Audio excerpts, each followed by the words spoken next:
and welcome to another episode of FTU Life After the Military. I'm your host, Tony Rodriguez, and today's date is January 27th, 2024. Alright, so it's been a pretty quiet week. Actually, really it hasn't. And let me explain why. My last episode with Bryce, I had discussed that I was going to go get hair implants, and although it doesn't look like it, I actually did. They took some hair off the back and side of my head, and they put it on the top, right? Now, I have such a big giant chaka head, and I was so bald that they were unable to cover all of my baldness, right? I waited too long for them to put hair on, cover up all of my baldness. And that's okay. When I was talking to the doc and the salesperson, something's better than nothing, right? I've said all along that I'm 75%, or maybe I'm an 80%er. So if that's the same for my hair, that's fine,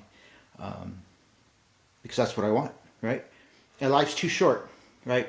After the military, once you get out, you're going to find out real quick that most of the people that you worked with and that you met throughout your years, the decades or weeks or days, the minutes that you were in the military, however long you were in, most of them were co-workers, and they were not friends.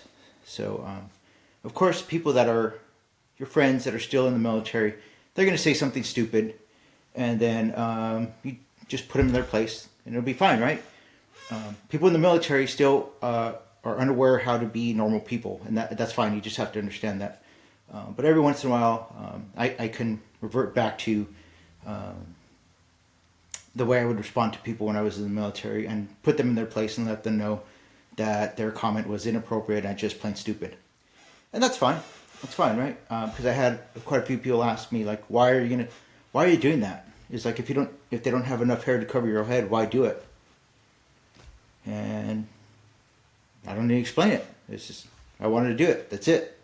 Period. End of discussion. Your understanding is not required for me to accomplish my goals. And like I told several people, are you paying for it? Is it your head? Then what do you care? Right?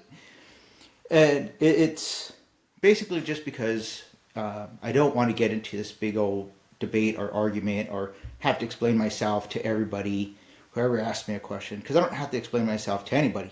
Nobody.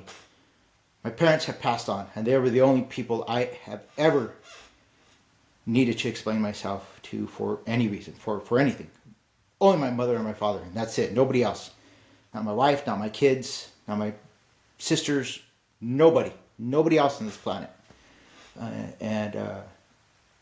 When I was in the military, you get in this habit of having to, whatever you do, you have to justify what you're doing and why you're doing it and how it's going to benefit your leadership or someone else, right?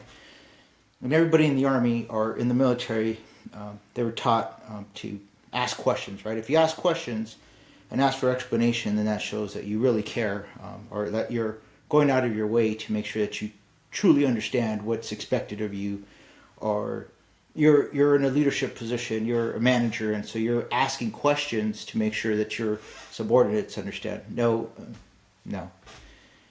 Most of the time, that's just stupid. And when you get out, people still have that mentality of, well, explain this to me, or why are you doing this? Don't worry about it, bro. Don't worry about it. But that's my quick little rant, right? So what did I want to talk about? One, I wanted to talk about a podcast from somebody else, Scot Storey, right? He was in the military. Scot, S-C-O-T, Story, S-T-O-R-E-Y. If it looks like I'm looking off to my side, it's because I'm looking off to my separate monitor to make sure I get all the information correctly.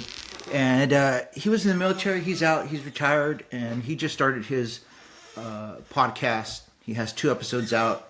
You can catch it on Spotify and Google Podcasts. I would search LinkedIn or Spotify, because I don't know how much longer Google Podcasts is going to be up. They're shutting down here shortly. But the name of his podcast is Despite the Limits by Scot Storey, by Scot and Storey. And it's talks about leadership. It's real short. It's about 10-15 minutes each episode, which is great. You're not sitting there for hours like mine, can vary from 20 minutes up to an hour and a half, which is ridiculous. But his are pretty short, and they talk about his ideas on leadership, and he provides examples, which is what I really like. Because I mentioned it before, there was this one retired colonel who taught up at West Point. Then he retired from the military, taught there, and when I was at Camp McCall, they paid him $50,000 for 2 days to go out to Camp McCall after he retired from Duke and talk about leadership. And all he taught, it was like leadership for first graders, right? You just talked about transactional leadership or transformational leadership, the great man theory. He provided the examples he provided were about his wife.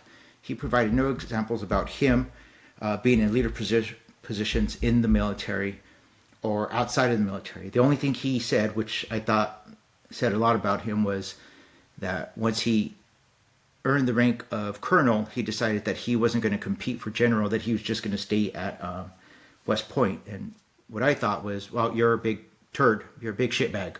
You should just retire. If you're not going to compete, then you should get out and allow somebody else to compete. You're going to sit there at West Point and just collect a paycheck and basically do nothing. Awesome. You're not a leader. You're a turd. And so that guy really didn't appreciate him. But Scott here is pretty humble, and his podcasts are pretty interesting. So go ahead, give it a listen, check it out, and if you like it, subscribe, and if you don't, just move on, right? That leads me to my next point. So you want to be a podcaster, right? How hard is it to be a podcaster? Not difficult at all. Currently, there are over 2 million podcasts throughout the world. So if you want to start a podcast, I'm sure there's room for one more. And it doesn't require very much money, and it doesn't require very much time or any talent whatsoever, because I'm doing it, and I have to be one of the most talentless people on the planet. But the first thing you need is, well, a computer, right? You need some sort of base to work from. So a computer, it can be a desktop, it can be a laptop. I recommend a laptop. I guess you could do it from an iPad, but I would not recommend that. You have to plug in a bunch of things, so I wouldn't recommend an iPad, a tablet. So a laptop would be good with a built-in you know what? I wouldn't even have one with the built-in. I'd have an external camera so you can move it around if you have guests. Because a few times I've had guests that were in person, it was difficult to get everybody into the picture. That's why the first episodes were just audio, because it was awkward. But besides that, right? So you have your computer now. So what else do you need? Well, you need some headphones so you can hear the quality of the sound that's coming through, right? And these are just these are Sony headphones. There's nothing special about them. They're wireless, but I can hook them up to my microphone as well. You can go buy Bose. You can just buy some basic, CVS store headphones. Just something so you can hear. I recommend something over the ear, right? These are noise canceling because I'm deaf. Then, of course, what do you need? Well, you need your microphone, right? And this is what I have. It's Blue. That's the name of the manufacturer, Blue, right? You can see it right there, Blue. Well, I like this because it has like this little dial and it tells you how the sound's coming through. If it's green, that means it's pretty good. If it's yellow or red, that means you're way too close to it and you need to move it back a little bit or just speak a little bit lower. But what I like about this microphone is, and this thing was only about $200, so it's not a whole lot of money, right? And the back here, if you check it out, there's a button. I'm not going to press it, but it changes how it receives the audio into it, right? Right now, it's just one person, and so it's connected. It's meant for me to face the microphone, so I can speak into it. But if I was at a round table, I could set it so it would collect the sound all around us. And then if it was just two people, it looks like a figure eight, and it would pick that, so it'd just be, forward and backwards.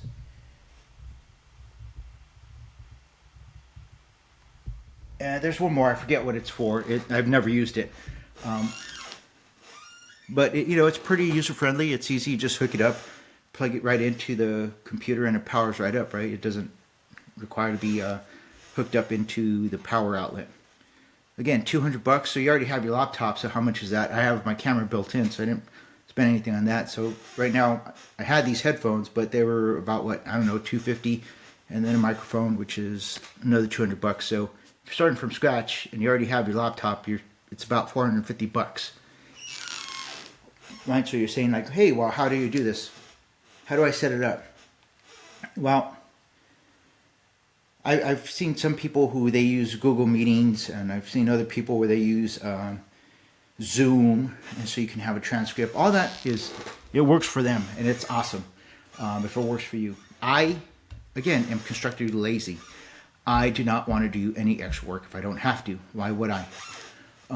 So again, right, the Google machine, it's awesome. So if you type in there best programs to start a podcast, it's going to come up with you're going to have like about 10 that are list. I recommend 3. Riverside FM, that's the one I record on right here, and I like that one because it's easy to edit. It's easy to send invites from this program. The program will pop up. It allows me to hit a little switch that says noise canceling.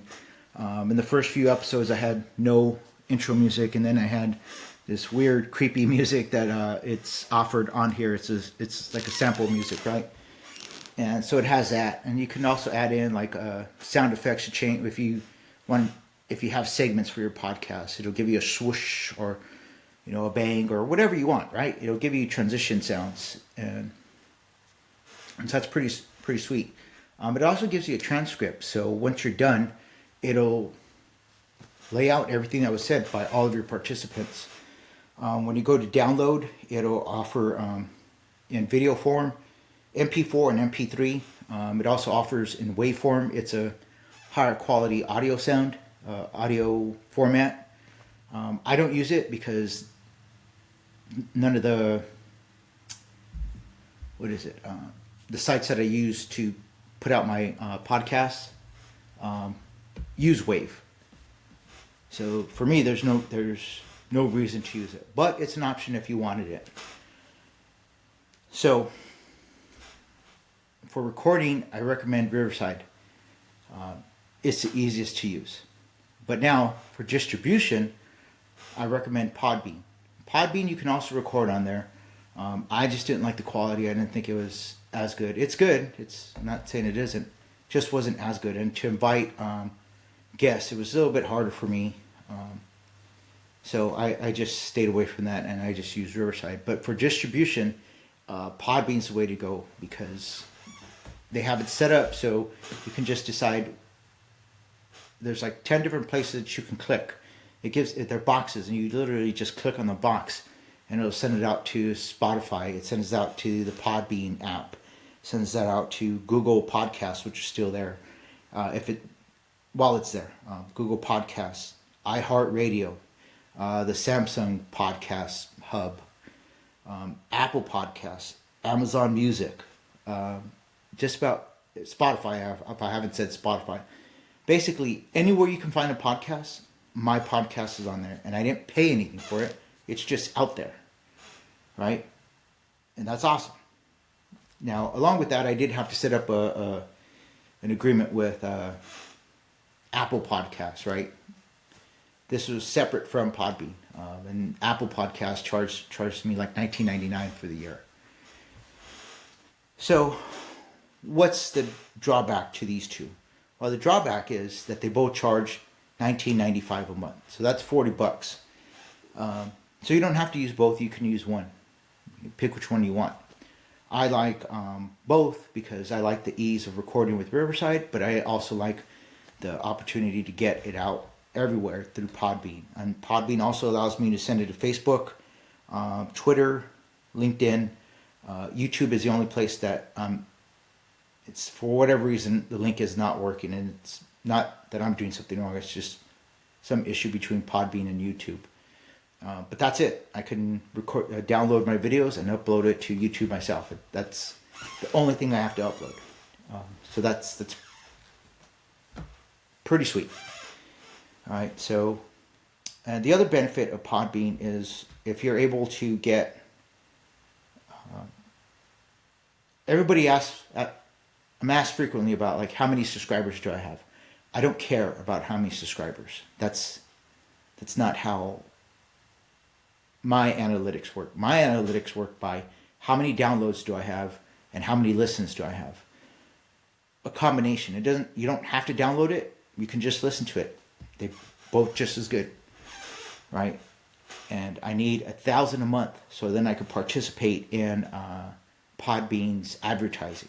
As long as I have 1,000 a month, then I can, participate in that. And I've said on here before, I think I make $100 a month, and have people saying, well, that's not very much. And you're right, it isn't.